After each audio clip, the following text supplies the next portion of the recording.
देखिए, इस बीच अमेरिकी हमले में ईरान को भारी नुकसान की खबर सामने आ रही है। मेहराबाद एयरपोर्ट में तबाही मची है। तस्वीरें सामने आई हैं। रनवे पर ईरान के 16 एयरक्राफ्ट नष्ट हो गए हैं। ये बहुत बड़ी तबाही, बहुत बड़ा झटका ईरान के लिए इस वक्त नजर आ रहा है। मेहराबाद एयरपोर्ट की तस्वीरें सामने आई हैं, जहां पर कई एयरक्राफ्ट को पार्क किया गया था और अमेरिका ने यहां पर हमला कर दिया है। इस हमले में ईरान को भारी नुकसान का सामना करना पड़ा है। रनवे पर ईरान के 16 प्लेन, 16 एयरक्राफ्ट नष्ट हो गए।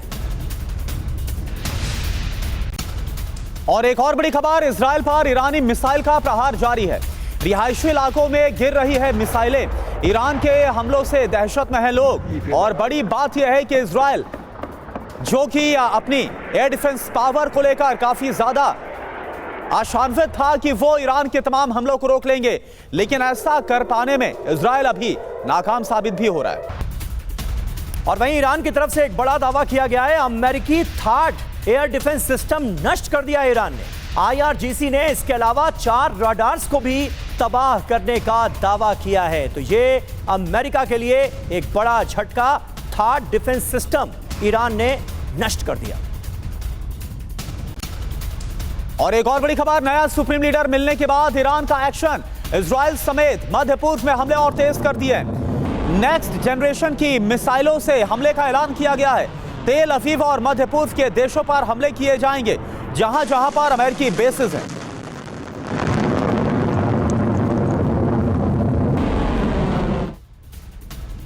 और ईरान के साथ युद्ध को लेकर इजरायली डिफेंस फोर्सेस ने किया है दावा। हफ्ते भर में हिजबुल्लाह के 200 मेंबर मारे गए। लेबनान में 820 से ज्यादा बॉम्ब गिराए गए। हिजबुल्लाह के 600 से ज्यादा ठिकानों पर हमले हुए। IDF के हमले में लेबनान के 394 नागरिकों की भी मौत हुई है। आम नागरिकों की भी इतनी बड़ी संख्या में जान गई। और एक और बड़ी खबर, ईरान की अमेरिका और इजराइल को बहुत बड़ी चेतावनी। ईरान सरेंडर नहीं करेगा, जंग लड़ेगा।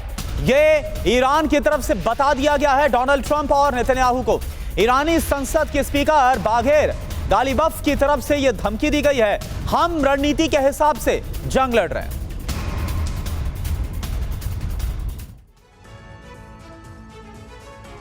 तो ईरान युद्ध का नया चरण आगे और विध्वंस। जी हां, आसार तो यही है। 5 बड़ी चेतावनियां देखिए कौन कौन सी हैं। आक्रमणकारियों को बारूदी जवाब दिया जाएगा, यह कहा गया है। अमेरिका के साथ कोई समझौता नहीं करेंगे, यह ईरान ने फिर क्लियर किया है। दुश्मन के इरादों को सफल नहीं होने दिया जाएगा। ईरान को कमजोर समझना अमेरिका की बड़ी गलती है। ईरानी सेना प्लान के मुताबिक जंग लड़ रही है, ये ईरानी संसद के स्पीकर की तरफ से कहा गया है। यानी बार बार सिवाज सर ईरान ये बताने की कोशिश कर रहा है कि आत्मसमर्पण, सरेंडर, माफी, ऐसे कोई शब्द उसकी डिक्शनरी में है ही नहीं। इसका सवाल ही नहीं उठता है। देखो समीर, सच्चाई ये है कि अमेरिका और इजराइल ने काफ़ी बड़ी गलती कर दी कि उन्होंने ईरान को हल्के में हाका। हाँ। उन्होंने सोचा ये कमज़ोर है, जैसे वेनेजुएला में उन्होंने जाके मादुरो को उठा के ले गए थे, कुछ ऐसा ही होगा। ये ईरान ने जो हमला किया है, पलटवार किया है, उससे दिखा दिया कि ईरान जल्दी हार मानने वाला नहीं है, लंबी लड़ाई लड़ने के लिए तैयार है, पलटवार करेगा। वो कहते हैं ना, अमेरिका और इजराइल रुकने का नाम नहीं ले रहे और ईरान झुकने का नाम नहीं ले रहे। तो इसका मतलब है लड़ाई का दायरा भी बढ़ेगा और लड़ाई की इंटेंसिटी भी बढ़ेगी। और जो मुस्तफ़ा खमैनी जो बन के आए हैं नए सुप्रीम लीडर, वही उसको कहते हैं शैडो पावर। वो लास्ट 5-6 साल से IRGC के जो भी फैसले ले रहे थे वो ही ले रहे थे। तो जो आयतुल्लाह अल खमैनी के बनने के बाद छोटा सा सेटबैक हो गया था ईरान में, अब वो दोबारा दूर हो गया है, क्योंकि मुस्तफ़ा खमैनी एक पॉपुलर है IRGC में और उनकी पकड़ है, रेडिकल हैं और एग्रेसिव हैं। तो मुझे लगता है अब ईरान के अंदर एक नई ऊर्जा आ गई है, वो ज़्यादा लंबा लड़ने की कोशिश करेंगे। और मुझे लगता है उन्होंने पिकअप किया है उन्होंने मिडल ईस्ट के अंदर जो अमेरिकन बेसिस हैं उन पे हमला करना, कोलैटरल डैमेज उन देशों पे करना, ये बताना कि आपने अमेरिका को बुलाया था अपनी प्रोटेक्शन के लिए, आज अमेरिका आपके लिए लायबिलिटी है। वो इसका मतलब वो पुश करें अमेरिका को कि सीज फायर करें।